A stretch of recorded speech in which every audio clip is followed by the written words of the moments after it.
Vítejte na posledním úseku našeho výletu nad srdcem Valašska a nechte se vést úzkým údolím Zděchovky, lemovaném zalesněnými kopci. Zavede vás až tam, kde cyklisté mají svůj ráj, do údolí Vsetínské Bečvy. Kolem sebe i za sebou, nad Zděchovem, můžete pozorovat poslední vrcholky Javorníků a zároveň před sebou sledovat zvedající se stráně Vsetínských vrchů. Obě tato valašská pohoří jsou už součástí Beskyd a pravou pokladnicí přírodních krás. Patří k nim i přírodní rezervace Galovské lůky, tvořící hřbet kopce Hrachovec. V dálce po vaší levé ruce se rýsuje zástavba Vsetína, o něco blíže Janová, které se původně říkalo Johanová. Jedni říkají, že ten název pochází od jistého Johana, kterému dědina patřila. Jiní zase, že byla pojmenována podle Johanky ze Vsetínského zámku. Jak to bylo doopravdy, kdo ví. V případě obce Hovězí si ale můžeme být původem jejího názvu jistější. Vždyť kráva byla už znamením na obecní pečeti a i dnes je součástí obecního znaku. A aby toho nebylo málo, v Hovězí najdete i jednu z prodejen řeznictví a uzenářství Masoprodej Horní Lideč. Obec je rozložena na obou březích Vsetínské Bečvy, kterou lemuje vyhledávaná cyklostezka s příznačným názvem Bečva.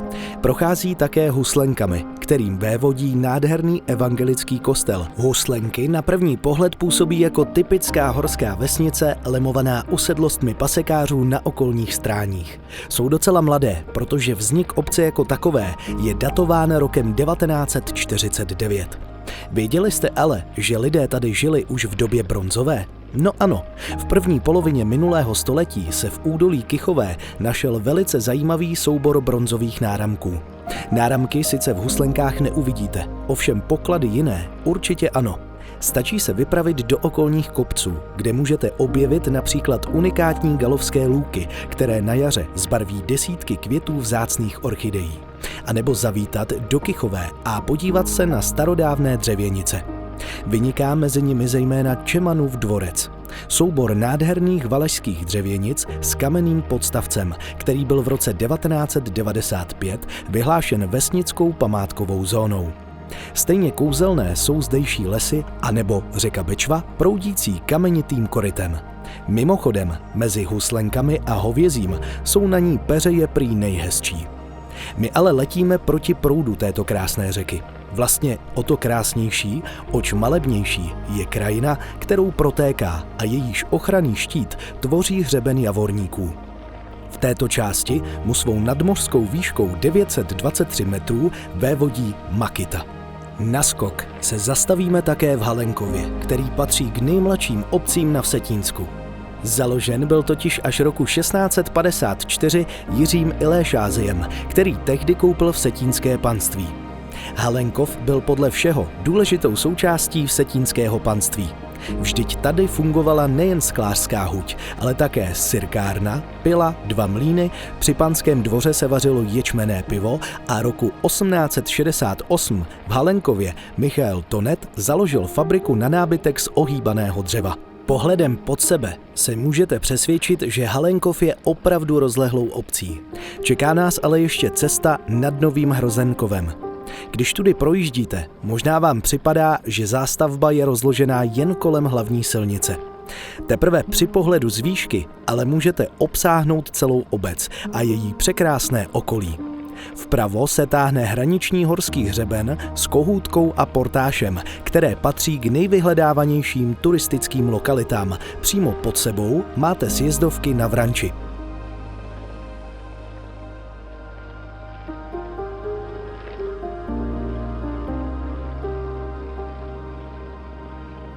A cože se to zatřpitilo vlevo dole před vámi? Přece Balaton, aneb Valašské moře. Tuto vodní nádrž obklopuje sportovně rekreační areál a její voda patří i v parném létě k nejčistším v kraji. O kousek dál a také o několik desítek metrů výše můžete nahlédnout do pomyslného zrcadla vodní nádrže Karolinka. Tady si sice nezaplavete, ovšem napít vody byste se určitě mohli. Nádrž totiž slouží jako zásobárna pitné vody pro celé Vsetínsko a zdejší voda patří k nejkvalitnějším v povodí Moravy.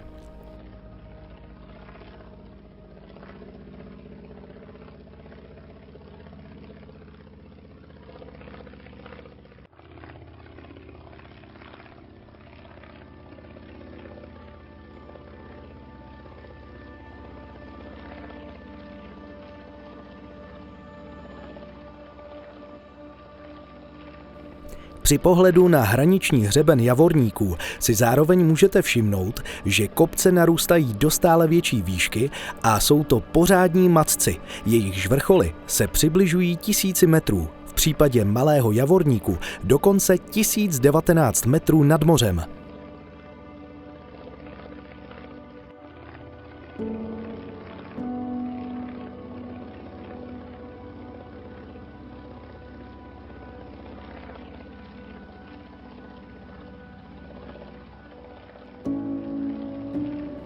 To už ale letíme nad valašskou mekou turistů, cyklistů, lyžařů a vyznavačů oddechu uprostřed čisté přírody, nad Velkými Karlovicemi.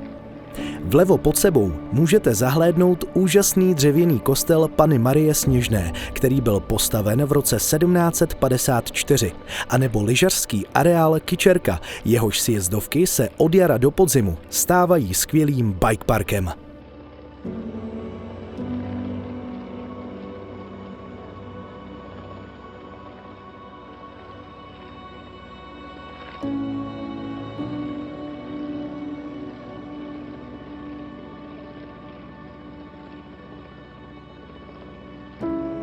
Velké Karlovice svou rozlohou patří k největším obcím v celé České republice a zároveň svým založením roku 1714 k nejmladším. Jsou typickou valašskou obcí, kde uprostřed lesů narazíte na pasekářské usedlosti, na kterých se i dnes hospodaří, kde voní slivovice a frgály a kde žijí dobří lidé, kteří návštěvníky vítají s otevřeným srdcem.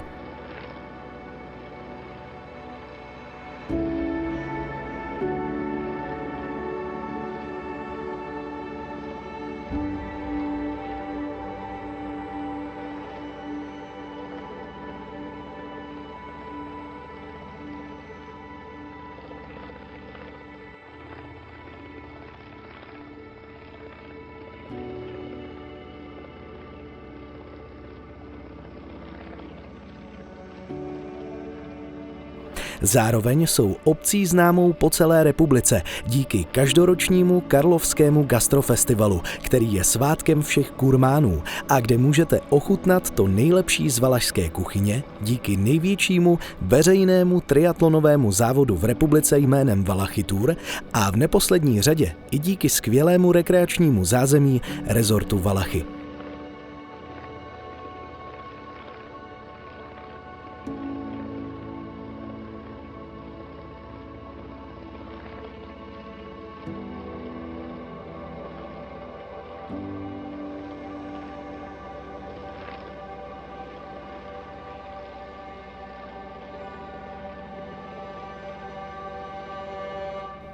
Při letu nad Velkými Karlovicemi nezbývá než obdivovat zasazení této obce do krajiny, které vynikne opravdu jen pohledem z nebe.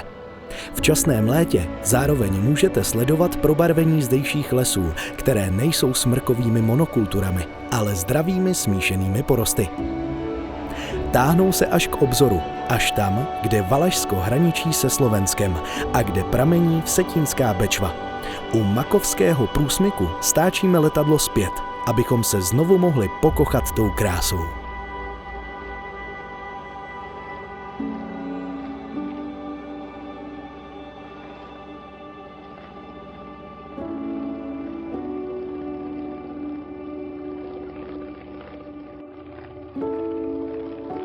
Tentokrát ale letíme nad hřebenem Vsetínských vrchů, které lemují tok Bečvy z pravé strany. A zároveň nahlédneme do údolí Bečvy Rožnovské, kde postupně můžete sledovat rozrůstající se horní Bečvu a prostřední Bečvu.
Zároveň si všimněte, kolik usedlostí je na hřebeni, který se od Velkých Karlovic a ostatních obcí zvedá.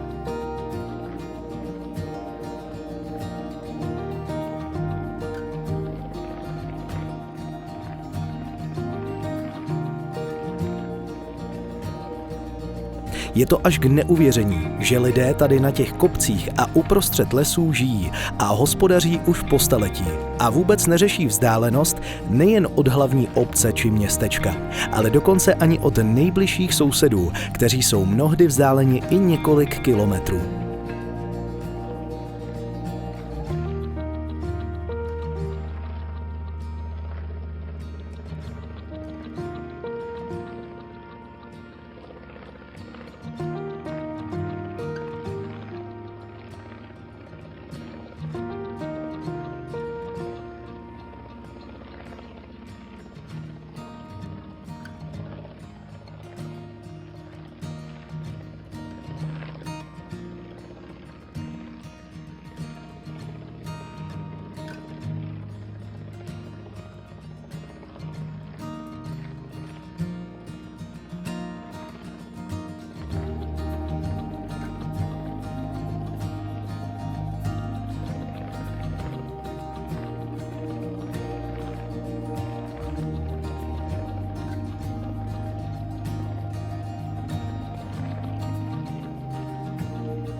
Na Soláni se stočíme zpět k údolí Vsetínské Bečvy. Pod námi se zaleskne hladina jezera, jehož hráz prý během jediné noci postavili pekelníci.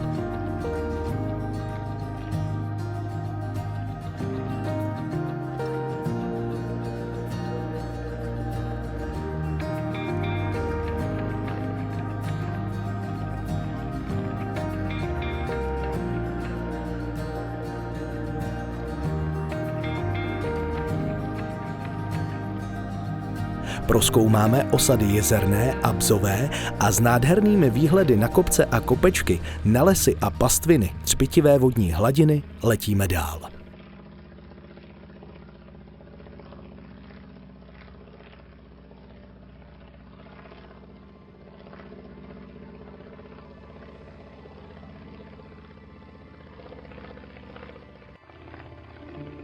Míříme zpět ku Vsetínu a vy můžete sledovat proměny zdejší krajiny.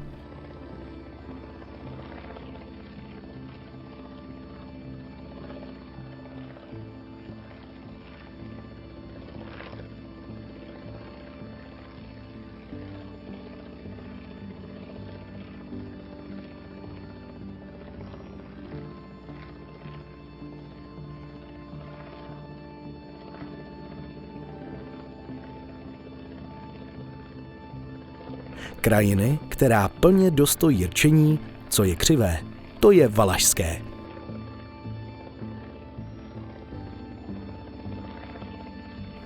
Ono totiž najít tady, mezi těmi všemi kopci kousek přirozené roviny, to je doslova nadlidský výkon.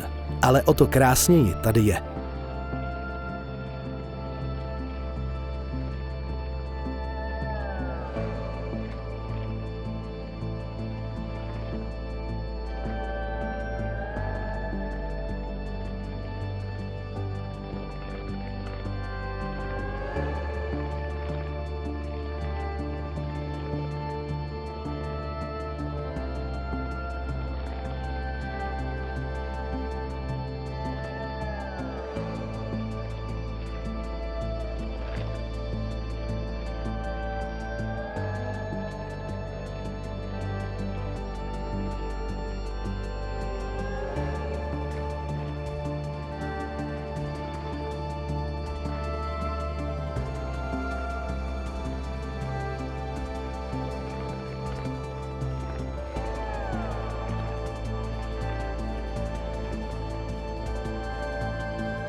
Vždyť ať už jsou ty kopce holé anebo zalesněné, ať na jejich stráních prosvítají osamělé chaloupky, paseky, či se tam kudrnatí solitérní stromy, jejich krása až dojímá.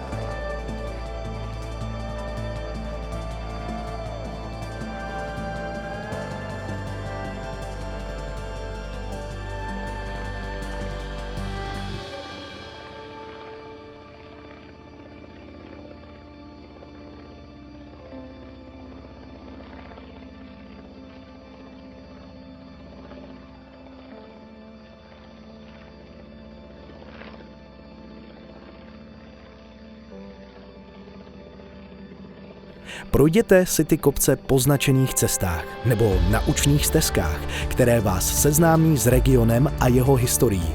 Vyšlápněte na jejich vrcholy na kole, anebo s námi vzlétněte do oblak. Na Valašsku budete všude přivítáni s otevřenou náručí.